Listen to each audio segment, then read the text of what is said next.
जुल्म है बढ़ता है तो मिट जाता है, जुल्म फिर जुल्म है बढ़ता है तो मिट जाता है।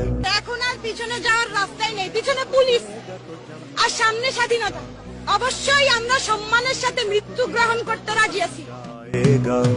आके सेहरा पे जमे या कफे বাবাকে বলে আসি আজকে যদি মরে যাই আমার রাষ্ট্রদিনের রাজনীতি কোনো আছে या पाए सलासिल पे जमे तेरे बेदा আঙ্কেল আমার বাবা মা কেউ বাড়ি নাই, আমার ছোটবেলায় আমি ঘরের মধ্যে তালা দিয়ে রেখে আসছি।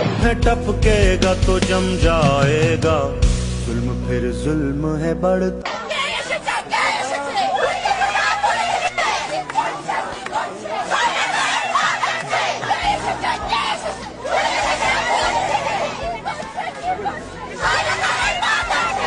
लाख बैठे कोई छुप छुप के कमी गाहों में। এই পুলিশ মানে লাঠির বাড়িতে আমাদেরকে দমাতে পারবে না। এই জনগণ এত 18 কোটি জনগণ দমাতে পারবে না, এটা সম্ভব না। जुल्मत की नकाब लेके हर बूंद निकलती है हथेली पे जरा, जुल्म की किस्मत नाकारा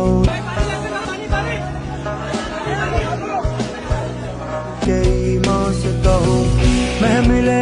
কিশোর চারতলা একটা নির্মাণাধীন ভবন থেকে সে ঝুলে রয়েছে, তার কিচ্ছু করার উপায় নেই। ওই অবস্থায় তার উপর গুলি চলেছে অনেকবার। রিয়া গোপ তার বাবার কোলে গুলিবিদ্ধ হয়েছে। আরেক শিশু, সে তার চোখ দিয়ে গুলি ঢুকেছে, মাথার পেছন দিক দিয়ে বেরিয়ে গেছে। জিজ্ঞেস করুন সে কোথায় ছিল? তার বাসায়, ঘরের ভেতর। যে শিক্ষক, বুদ্ধিজীবী, কবি ও জ্ঞানী প্রকাশ্য পথে এই হত্যার প্রতিশোধ চায় না, আমি তাকে ঘৃণা করি। सर उठाता है तो दबता नहीं। বুলেট আপনি দেখেছেন বাবা মায়ের রাখতো না? অভিশাপ আসমান কাঁপে, আপনাদের কাঁপে না? তার কাঁপে না?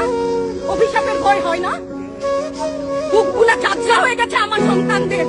আবার বুলেট বলবেন, কি বলবেন? এগুলো অস্ত্রের মুখে দাঁড়িয়ে আছে, আমাদের পয়সায় কেনা বুলেটে আমাদের সন্তানদের আপনারা বুলেট ছুটছেন। আর কত, আর কত? যারা এখনো ঘরে আছেন তারাও জানেন আর কতদিন ভয় একটা মারবেন 10টা আসবো, 10টা মারবেন লক্ষ আসবো। खून फिर खून है टपकेगा तो जम जाएगा, जुल्म फिर जुल्म है बढ़ता है तो मिट जाता है, खून फिर खून है टपकेगा तो जम जाएगा।